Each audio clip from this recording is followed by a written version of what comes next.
الحمد لله وكفى والصلاة والسلام على رسول الله المصطفى وعلى آله وصحبه ومن وفى أما بعد فيا عباد الله أوصي نفسي وإياكم بتقوى الله فقد فاز المتقون فلا تموتن إلا وأنتم مسلمون فقال تعالى مذكرا بذلك يا أيها الذين آمنوا اتقوا الله حق تقاته ولا تموتن إلا وأنتم مسلمون وقال يا أيها الناس اتقوا ربكم الذي خلقكم من نفس واحدة وخلق منها زوجها وبث منهما رجالا كثيرا ونساء واتقوا الله الذي تساءلون به والأرحام إن الله كان عليكم رقيبا. Hadirin jemaah Jumat rahimani wa rahimakumullah. Alhamdulillah, bersyukur pada Allah Subhanahu wa taala kita masih diberikan kesempatan oleh Allah di hari ini untuk memenuhi undangannya, menunaikan ibadah Jumat berjamaah di antara sekian makhluk yang tengah sibuk beraktivitas di muka bumi ini.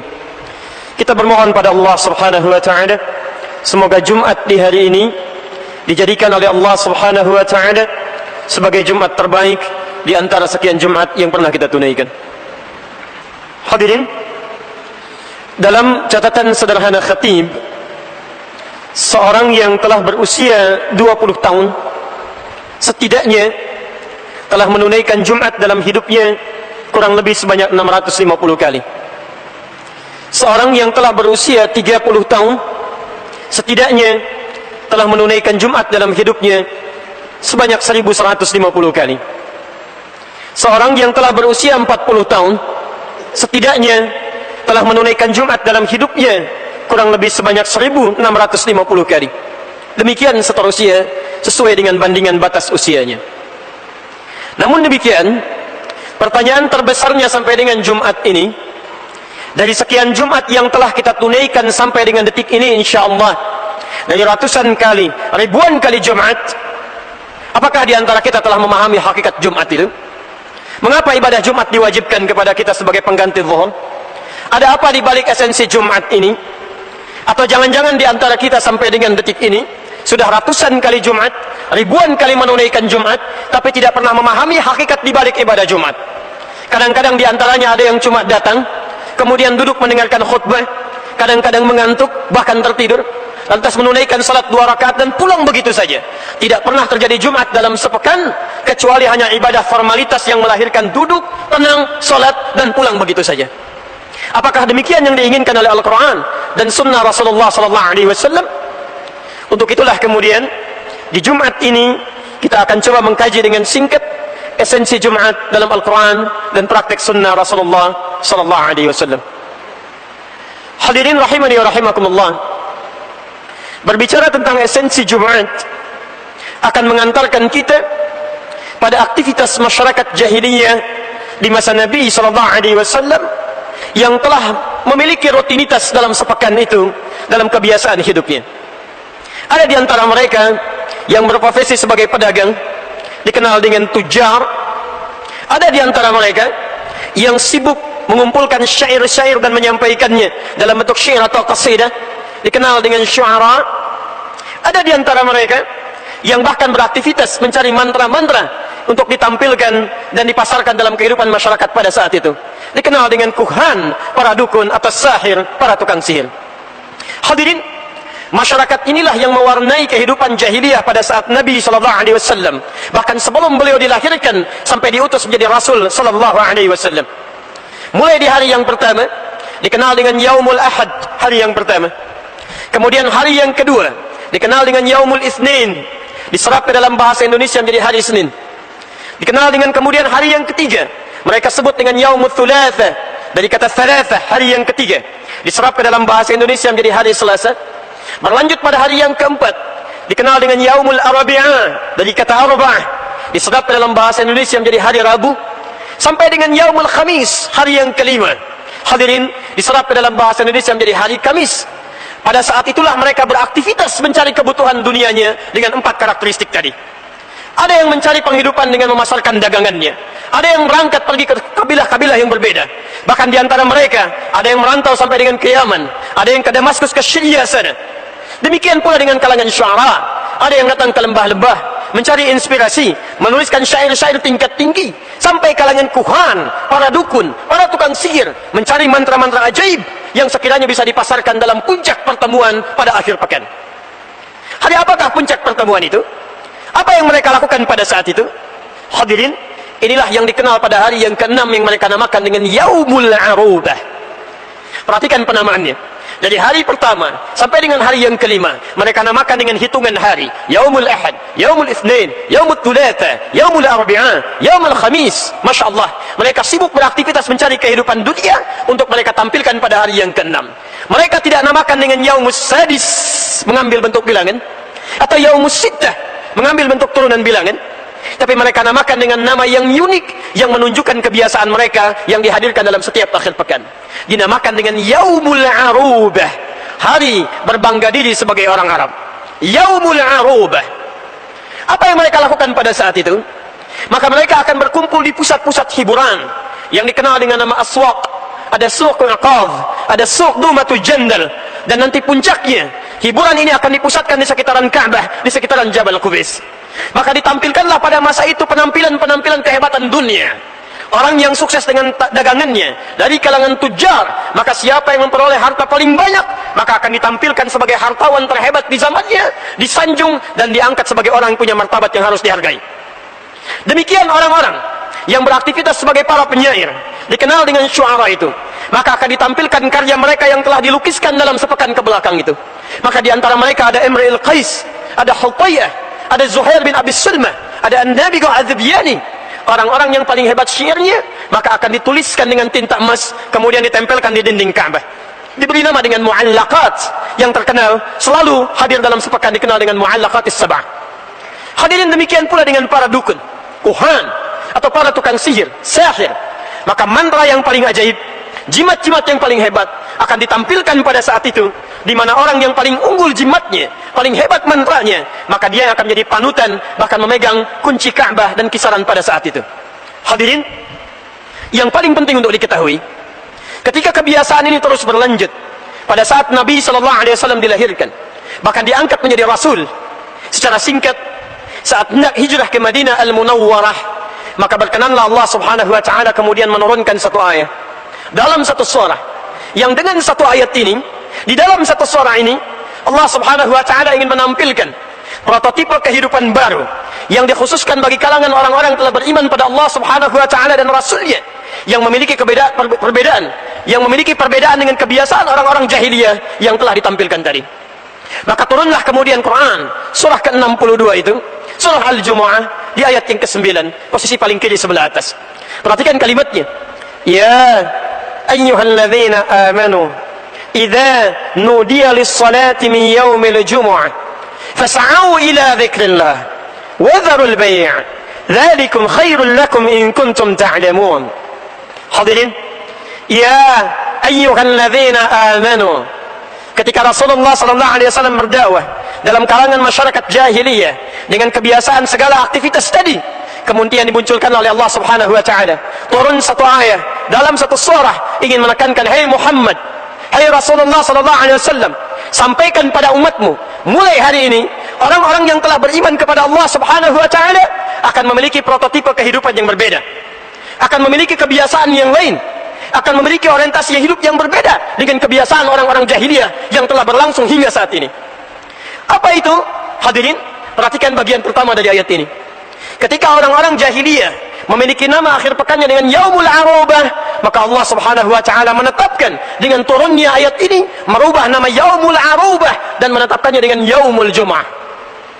Orang-orang Arab jahiliyah berkumpul di akhir pekan, berpesta pora, menyampaikan kesuksesan dunianya, merasa tidak akan ada bekal untuk pulang ke akhirat kecuali kehidupan dunia saja. Maka pada saat itulah Allah turunkan, ya ayyuhalladzina amanu, hai orang-orang yang telah menyatakan dirinya beriman kepada Allah Subhanahu wa Ta'ala, kalian beda, tidak sama dengan orang-orang jahiliyah. yang hidupnya hanya kumpul-kumpul pesta pora saja, yang hidupnya hanya menampilkan kesenangan dunia saja, yang hidupnya hanya meraih kemewahan dunia saja, yang kaya semakin kaya, yang rendah menjadi budak, yang hebat semakin terangkat, yang rendah semakin nestapa. Tidak. Bagi anda semuanya, yaumul jum'ah. Idza nudiya lis-salati min yaumil jum'ah. Kalimat al-arubah diganti namanya kemudian menjadi yaumul jum'ah. Hadirin, kalimat al-jum'ah dalam bahasa Arab berakal dari kata al-jam'ah yang setidaknya memiliki 3 arti. Pertama disebutkan, tidak disebutkan jum'ah dalam bahasa Arab kecuali mengandung arti pertama, perkumpulan satu masyarakat yang erat. Yang kedua, memiliki sifat saling menguatkan satu dengan yang lainnya. Dan yang ketiga, saling memperhatikan satu dengan yang lainnya. Jadi tidak dinamakan dengan jum'ah, berakal dari kata al-jam'u, kecuali mengandung 3 makna ini: berkumpul, mengeratkan satu dengan yang lainnya, kemudian memperhatikan satu dengan yang lainnya. Hadirin, dengan hadirnya makna kalimat Jumat ini, seakan-akan Allah subhanahu wa ta'ala ingin menampilkan selain nama baru, juga menghadirkan karakteristik orang-orang beriman yang beda dengan orang-orang jahiliyah.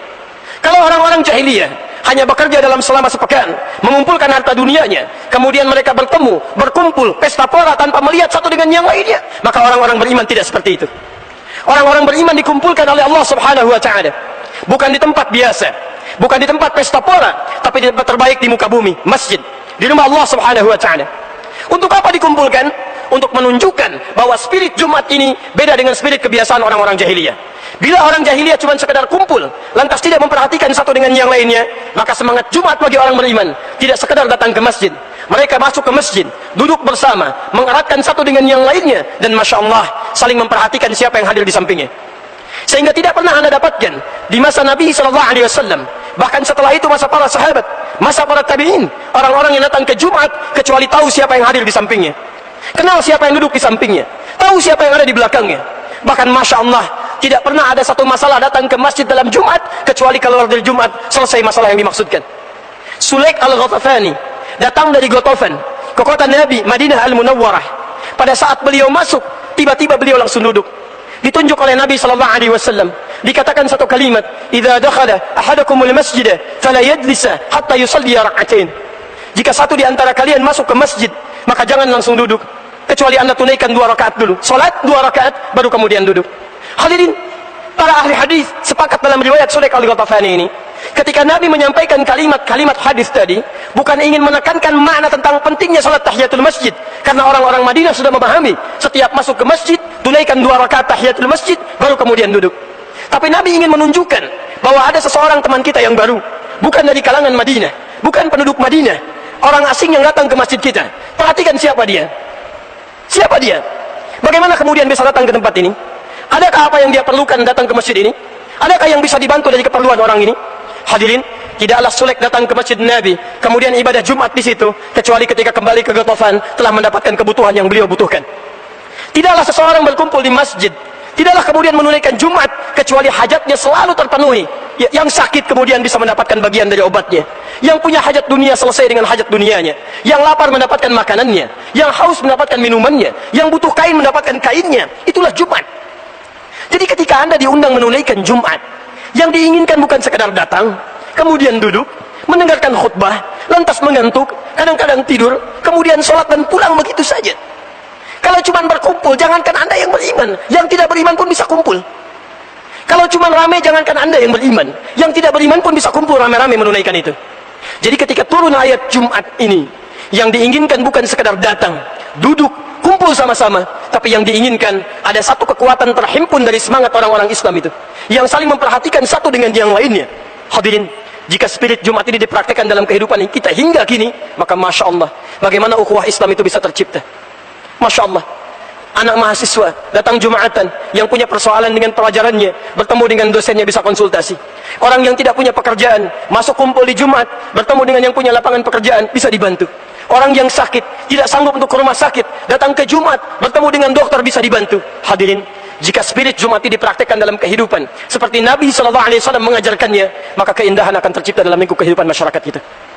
Hanya ironisnya, sampai dengan detik ini, kadang-kadang spirit Jumat yang ditanamkan dalam Al-Quran ini belum kita dapatkan dalam kehidupan kita. Silakan anda perhatikan, tidak sedikit orang-orang yang datang dalam Jumat, Masya Allah, bahkan tidak kenal siapa yang duduk di sampingnya, tidak tahu siapa yang hadir di samping kirinya, tidak mengerti siapa yang ada di samping kanannya. Kadang-kadang cuma datang, duduk, dengarkan khutbah, sholat, kemudian pulang terpecah begitu saja. Bukan ini yang diinginkan. Karena itulah hadirin, dalam kesempatan Jumat ini, kiranya penting kita untuk merenungkan kembali, menghadirkan spirit Jumat dalam kehidupan kita. Mulai hari ini, tidak diingatkan kita dalam Jumat, dipanggil setiap pekan, kecuali Allah kumpulkan kita untuk melihat siapa yang hadir di sekitaran kita, untuk membantu siapa yang membutuhkan bantuan. Karena itulah ayat Jumat dilekatkan setelah surah As-Saff, yang berarti ikatan yang kuat, yang sulit untuk dipisahkan. Semoga Allah subhanahu wa ta'ala menjadikan kita di antara hamba-hamba yang bisa memahami hakikat Jumat ini, yang dalam kesempatan Jumat ini bisa kita ambil spiritnya dan dipraktikkan dalam kehidupan kita. Barakallahu li wa lakum fil Qur'anil azim, wa nafa'ani wa iyyakum bima fihi minal ayati wa dzikril hakim, wa taqabbala minni wa minkum tilawatahu innahu huwas sami'ul 'alim. Wallahi yastajib lakum jami'an.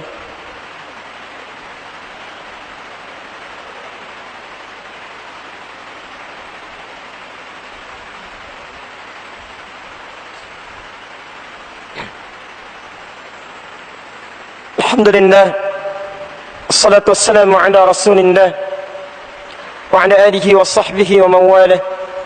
Amma ba'd, fa ya ibadallah, usi nafsi wa iyyakum bi taqwallahi faqad faza al-muttaqun, fala tamutunna illa wa antum muslimun. Faqala ta'ala, ya ayyuhalladhina amanu taqullaha haqqa tuqatih wa la tamutunna illa wa antum muslimun. Hadirin, esensi Jumat selain mengumpulkan kita untuk mengeratkan ukhuwah di antara kita dan memperhatikan satu dengan yang lainnya sebagai perbedaan antara karakteristik masyarakat jahiliyah dengan orang-orang beriman, kemudian lebih daripada itu, Allah mengumpulkan kita tidak hanya sekedar untuk duduk-duduk kemudian berpisah, tapi Allah ingin mengingatkan, dalam sepekan kita beraktivitas itu, adakah kita sudah berbeda dengan karakteristik masyarakat jahiliyah pada aspek yang kedua? Fas'au ila dzikrillah, fas'au ila dzikrillah. Kalau orang-orang jahiliyah bekerja mengumpulkan harta hanya tujuan untuk pesta-pesta kesenangan dunia saja, menampilkan kemewahan hidup, maka orang-orang beriman, kata Allah, dalam sepekan aktivitasnya, maka mereka akan siapkan itu semua menjadi zikir karena Allah subhanahu wa ta'ala. Fas'au ila dzikrillah. Setiap pekan kita dipanggil dalam Jumat, diingatkan, hei orang-orang yang beriman, yang telah berkumpul itu, yang saling melekatkan ukhuwah di antara kalian, adakah kalian sudah bergegas untuk ingat berzikir pada Allah subhanahu wa ta'ala? Hadirin, tidak disebutkan kalimat zikir dalam Al-Quran kecuali segala aktivitas yang mengingatkan kita dengan Allah subhanahu wa ta'ala. Mari kita lihat bacaan Al-Quran disebut oleh Quran dengan zikir. Quran surah ke-15 ayat ke-9, inna nahnu nazzalna dzikra wa inna lahu lahafidhan. Kami yang telah turunkan Al-Quran sebagai zikir dan kami yang menjaganya. Jadi ketika anda baca Al-Quran itu, anda sedang berzikir pada Allah subhanahu wa ta'ala. Karena ketika anda membaca ayat-ayat Quran, semakin dekat anda dengan Allah subhanahu wa ta'ala. Ketika anda menghafal Quran, itu pun bagian dari zikir. Disebutkan di Quran surah ke-54 ayat 17, ayat 22, ayat 32, ayat ke-40 itu, walaqad yassarna al-Qur'ana lidzikri fahal min mudzakir. Sungguh kami telah mudahkan Al-Quran sebagai zikir, untuk diingat, untuk dihafalkan. Adakah di antara anda yang ingin mengingatnya? Menghafal Quran, aktivitasnya disebut oleh Al-Quran sebagai zikir. Jadi ketika anda mulai menghafal Quran, anda sedang berzikir kepada Allah subhanahu wa ta'ala. Hadirin, salat itu disebut sebagai zikir. Quran surah ke-20 ayat ke-14, innani anallahu la ilaha illa ana fa'budni wa aqimis salata li dzikri. Hei, sayalah Allah, tidak ada Tuhan yang layak untuk disembah, diibadahi kecuali saya. Maka tunaikanlah salat sebagai zikir kepada saya. Ketika anda menunaikan salat, anda sedang berzikir kepada Allah subhanahu wa ta'ala. Pasca salat, anda mengucapkan kalimat thayyibah, subhanallah, alhamdulillah, Allahu akbar, astaghfirullah. Itu bagian dari zikir kepada Allah subhanahu wa ta'ala. Quran surah ke-4 An-Nisa ayat 103, fa idza qadaytumus salata fadhkurullaha qiyaman wa qu'udan wa 'ala junubikum. Maka jika anda telah selesai menuntaskan salat, bergegaslah untuk berzikir kepada Allah subhanahu wa ta'ala, baik dalam keadaan berdiri, keadaan duduk, ataupun dalam keadaan berbaring. Hadirin, yang paling menarik, ketika selama sepekan anda beraktivitas, dikumpulkan oleh Allah di rumah Allah ini, maka Allah subhanahu wa ta'ala mengingatkan kepada kita, dalam selama sepekan beraktivitas itu, berapa di antara aktivitas kita yang sudah menjadi zikir kepada Allah subhanahu wa ta'ala? Jangan-jangan selama sepekan ke belakang, dari mulai hari Ahad, hari Senin, hari Selasa, hari Rabu, hari Kamis, antum sibuk dengan urusan dunia antum. Kadang-kadang berangkat gelap, pulang gelap, lupa dengan sholat, jarang baca Al-Quran, apalagi menghafal Quran, jarang berzikir kepada Allah, tidak ada istighfar, tidak ada doa. Kalau cuma seperti itu, jangankan antum, orang-orang jahiliyah sudah juara pada zamannya. Non-muslim sudah bisa lebih hebat. Kalau cuma mengumpulkan harta benda sebanyak-banyaknya, Qarun lebih kaya dibandingkan dengan antum. Wa inna mafatihahu latanu'u bil husbah, latanu'u bil usbah. Yang kunci-kuncinya saja, kalau dipikul oleh orang terkuat di zamannya, tidak mampu untuk dipikul. Kalau cuma bangga dengan kepemimpinan, Fir'aun lebih hebat dibandingkan dengan antum, dengan segala pasukannya, dengan segala kehebatannya. Tapi apa yang terjadi? Itu tidak bernilai di hadapan Allah Subhanahu wa taala. Seakan-akan Allah ingin sampaikan kepada kita, tipikal orang beriman beda dengan orang yang belum beriman. Orang beriman tidak hanya mencari dunia dalam sepekan kehidupannya, maka persiapkan akhirat Anda, karena satu saat kita akan berpulang kepada Allah Subhanahu wa taala. Jangan-jangan Anda sibuk mencari dunia, berangkat gelap, pulang gelap, mencari sesuatu untuk kemewahan dunia Anda. Ingin rumah seluas-luasnya, ingin harta benda sebanyak-banyaknya, ingin mobil semewah-mewahnya. Padahal Anda yakini demi Allah, ketika masuk ke alam kubur, semua itu tidak akan dibawa. Maka pertanyakan pada diri Anda hingga saat ini. Pulanglah ke rumah, cek keluarga Anda, lihat bagaimana sholat Anda sampai dengan hari ini. Jangan-jangan dari kemarin, untuk yang fardu saja bukan sunnahnya, masih terlambat dikerjakan. Jarang Anda sholat di masjid, Quran masih belum dihafalkan, untuk baca masih belepotan. Hadirin, seorang Mu'adh, anak kecil usia 4 tahun, tinggal di kota Asyut di Mesir. Matanya buta, tidak mampu melihat. Dia memohon kepada ayahandanya, "Ya abati, Bapak, uridul Quran, saya ingin menghafal Quran." Maka difasilitasi oleh ayahandanya menempuh jarak 20 km dengan kendaraan motor yang sangat sederhana. Masya Allah. Kemudian diajak dia, singkatnya, menemui syekhnya. Dalam perjalanan, Masya Allah, ya, diatur oleh ayahandanya. Setiap di jalan Mu'adh bacakan Qurannya, ayahnya menyimaknya. Begitu demikian sampai dengan kemudian Mu'adh hafal Quran. Mu'adh hafal Quran. Anaknya yang buta hafal Quran, ayahnya mengantar tidak hafal Quran. Tapi yang paling menarik, secara singkat, ketika anak ini sudah hafal Quran, dalam keadaan buta, sanggup menghafal Quran, dengan bacaan yang sangat indah itu, tiba-tiba datanglah kemudian seorang reporter dari Kuwait, karena kisahnya viral di media sosial. Datang seorang reporter dari Kuwait, mewawancara anak kecil ini. Kemudian dia berkata, perhatikan kalimatnya, "Ya Syekh Mu'adh, ya Syekh Mu'adh, jika Anda diperkenankan oleh Allah untuk berdoa saat ini, kemudian doa Anda akan dikabulkan oleh Allah, kira-kira apa yang akan dimintakan oleh Anda kepada Allah Subhanahu wa taala?" Perhatikan kalimatnya. "Wallahi, demi Allah, wallahi, demi Allah, saya sejak mulai menghafal Quran, dalam keadaan mata saya buta ini, sampai dengan saat ini, kalaulah saya diperkenankan untuk bermohon kepada Allah dan dikabulkan, saya akan meminta kepada Allah 2 hal dalam kehidupan saya.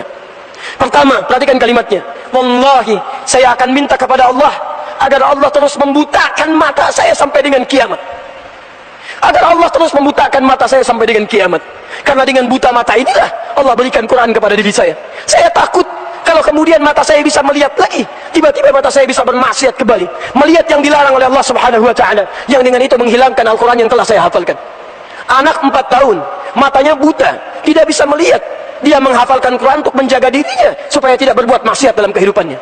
Anda diberikan 40 tahun, 50 tahun, mata bisa melihat. Apa yang akan Anda gunakan dengan mata yang bisa melihat itu? Jangan-jangan sampai hari ini hanya Anda bisa mengumpulkan maksiat saja. Jangankan menghafal Quran, membaca Al-Quran pun masih belum baik dalam bacaan kita. Kalau dengan usia yang diberikan sampai saat ini, Anda belum menyiapkan bekal ibadah juga, dengan cara apa lagi Allah bisa menambah usia Anda? Hadirin, yang kedua ini yang paling indah. Dan disinilah kita akan menutup khutbah kita dengan bermohon kepada Allah Subhanahu wa taala. Perhatikan apa yang disampaikan Mu'adh. "Wallahi, saya akan bermohon kepada Allah Subhanahu wa taala, jika itu diperkenankan, saat saya datang di hari kiamat nanti, dengan tangan saya bergetar, kaki saya bergetar, dan saya akan menghadap kepada Allah sendirian, tanpa ditemani oleh siapapun, termasuk ayah saya yang menemani saya. Saya akan katakan kepada Allah pada saat itu," perhatikan kalimatnya, "Ya Rabb, ya Rabb, jika sampai saat ini hamba menghadap kepadamu, masih kurang bekal hamba ya Allah untuk bisa masuk ke dalam surga. Mohon ya Allah, mohon kurangi hukuman hamba ya Allah dengan Quran yang telah hamba hafalkan ini. Mohon kurangi hukuman hamba ya Allah dengan Quran yang telah hamba hafalkan ini." Ada anak usia 4 tahun, matanya buta, tidak sanggup untuk melihat. Dia masih memikirkan bekal untuk kembali kepada Allah Subhanahu wa taala dengan menghafalkan isi Al-Quran.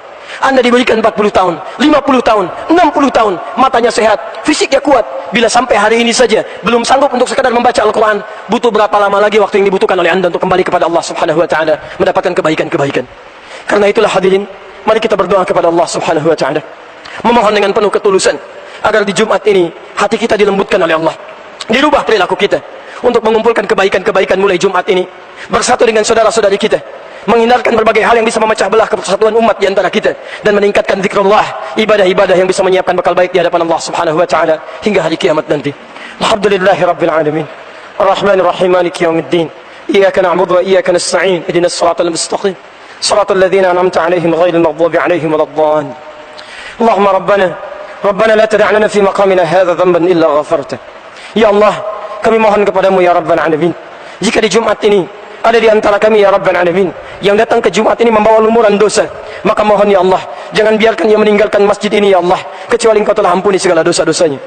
Wala hamban illa farajtah.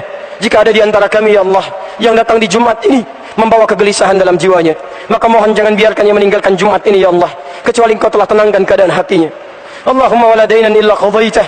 Dan jika ada di antara kami ya Allah di Jumat ini yang datang ke Jumat ini membawa kesulitan hidup, terlilit utang piutang, maka mohon ya Allah ringankan kesulitan hidupnya, bebaskan segala lilitan utang piutang dalam kehidupannya ya Rabbal alamin. Allahumma wala maridan illa syafaitah. Dan jika ada di antara kami ya Rabbal alamin di dalam Jumat ini yang tengah Engkau uji dengan penyakit seberat apapun ya Rabbal alamin, maka mohon angkat dan sembuhkan segala penyakitnya.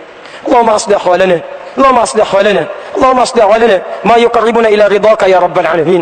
Ya Allah, mohon perbaiki keadaan kami ya Rabb. Mohon perbaiki keadaan kami ya Allah.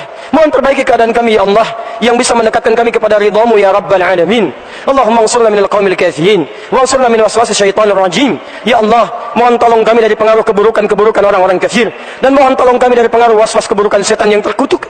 Allahumma ya Rabbal alamin, idza kana fi hadhihi al-jum'ah ya Allah, idza kana fi hadhihi al-jum'ah ya Allah, in kana minna min ibadika ya Rabbal alamin ba'idan 'anka lam yusalli wa lam yataqarrabu ilayka ya Rabbal alamin, fahdihim ilayka ya arhamar rahimin, fahdihim ila al-ibadah, fahdihim ila dzikrika ya Rabbal alamin. Ya Allah, kami mohon kepadamu ya Rabbal alamin, jika ada di antara kami di Jumat ini ya Allah hamba-hambamu yang masih jauh darimu ya Allah, yang masih belum bisa menunaikan salat dengan baik, belum bisa membaca Al-Quran dengan baik, belum bisa menghafal Al-Quran dengan baik, mohon lembutkan hatinya ya Allah, berikan petunjuk kepadanya ya Allah, beri kesempatan dia untuk bertaubat ya Allah sebelum Engkau wafatkan keadaan dirinya ya Rabbal alamin. Allahumma rzuqna hayatan tayyibah wa mamatan fiha husnal khatimah, wa naqulu laka ya Allah la ilaha illallah Muhammadur Rasulullah, wa taqulu lana ya Rabbal alamin ya ayyatuhan nafsul mutmainnah irji'i ila rabbiki radiyatan maradiyah. Ya Allah, kami mohon kepadamu ya Rabbal alamin, anugerahkan kepada kami ya Allah sejak Jumat ini nikmat kehidupan yang baik, yang saling melukaskan kekuatan di antara kami ya Rabbal alamin, saling memperhatikan kebaikan di antara kami ya Arhamar Rahimin, dan anugerahkan kepada kami ya Allah kesempatan wafat dalam keadaan husnul khatimah, bisa mengucapkan kalimat la ilaha illallah Muhammadur Rasulullah, dan Kau katakan kepada kami dengan kalimat yang indah, ya ayyatuhan nafsul mutmainnah irji'i ila rabbiki radiyatan maradiyah fadkhuli fi ibadi wadkhuli jannati. Allahumma rabbana atina fid dunya hasanah wa fil akhirati hasanah wa qina adzaban nar. Bifadlika subhana rabbika rabbil izzati amma yasifun wa salamun alal mursalin walhamdulillahi rabbil alamin. Ibadallah, aqimus salah yarhamukumullah.